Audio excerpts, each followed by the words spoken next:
They say college is where you find yourself. For me, it was where I nearly lost everything. I'm Nicholas, a freshman at Syracuse University. Not exactly the safest place to live alone, especially when you've got late-night classes and even later walks back to your dorm. After a rough breakup with my first girlfriend, I found myself knee-deep in dating apps again. I guess I was just looking for some kind of connection, some kind of distraction. That's how I met Stephanie. She had this warm, friendly smile in her profile pictures and this dry sense of humor that clicked with mine instantly. She also went to Syracuse, apparently. We liked the same books, both hated romantic comedies but loved horror, and she even made a sarcastic joke about pineapple on pizza that had me laughing out loud in the middle of the dining hall. After a few days of texting back and forth, I asked her if she wanted to catch a movie together. She said she'd love to. Told me she'd pick me up at 9, just outside this small residential block near campus. It felt a little old-fashioned, but kind of charming. I figured she probably had a car and wanted to save me the Uber. At 8:55, I was standing on the corner, checking my phone like every 10 seconds. She texted, "Almost there. Share your location so I can find you easier." Without thinking, I did. A few minutes later, a dark sedan rolled down the block. Slowed. Then stopped right in front of me. I smiled, stepped forward, expecting the window to roll down and see Stephanie waving. But it wasn't her. The man inside looked to be in his late 50s. Graying hair. Heavy bags under his eyes. He leaned over to the passenger side window and rolled it down. "You Nicholas?" Immediately, my heart did this weird little flutter. Something didn't feel right. Yeah. "I'm Stephanie's dad," he said, a smile pulling at the corners of his mouth. "She sent me to come pick you up." He said it so casually, like it was totally normal. But everything about it felt off. I hesitated. She didn't mention anything about her dad. He shrugged. "She doesn't feel comfortable meeting people she hasn't met in person yet. I wanted to talk to you first."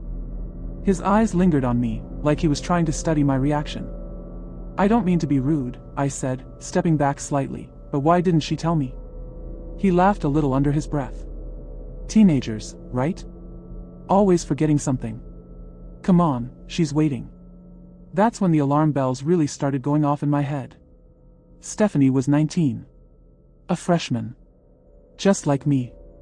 What 19-year-old has their dad do a background check before a movie date? I shook my head slowly. "Nah, man. I'll wait for her here." The smile disappeared from his face.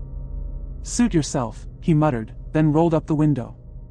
I turned and started walking away, heart pounding. I could feel his eyes on me.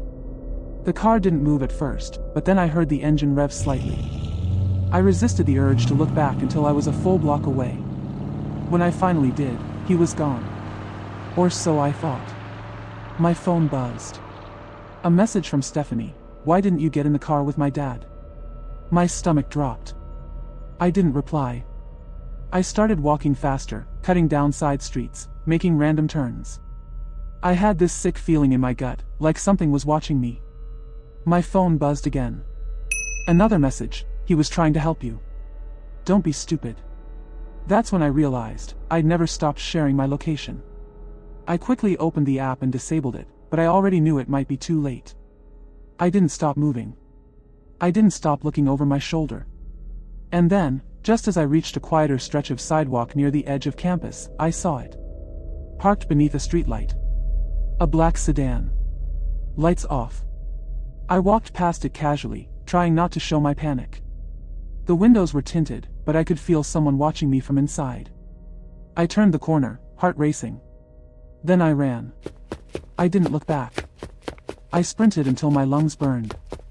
I ducked into alleys, behind dumpsters, over fences, anything to lose whoever might have been behind me.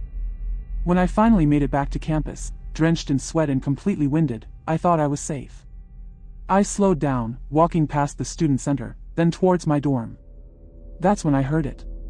Footsteps. At first I thought maybe it was just another student. But then I heard something crunch.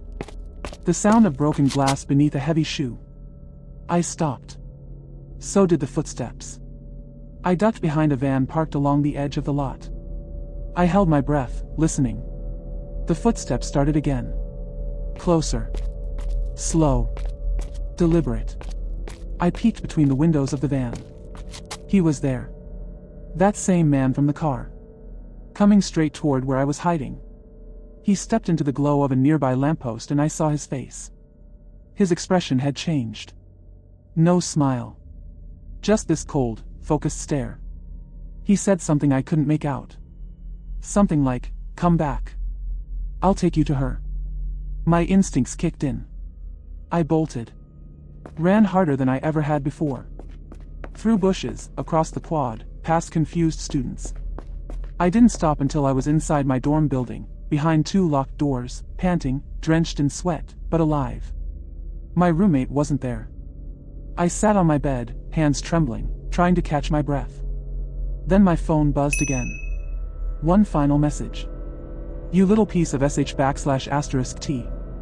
You're lucky you got away. I would have strangled your ugly ass." That's when I knew. There was no Stephanie. There never had been. Just a predator. Someone who'd been watching me online, maybe even on campus. Using a fake profile to lure me out. I saved the messages. Every screenshot. Every timestamp. I haven't gone to the police yet, but I will. Soon. I have to. Because if I don't, the next person he targets might not be as lucky. And every time I think about dating apps now, or someone asking to share my location, or even a friendly smile from a stranger, I wonder. Is it them? Is it him? And am I being watched, again?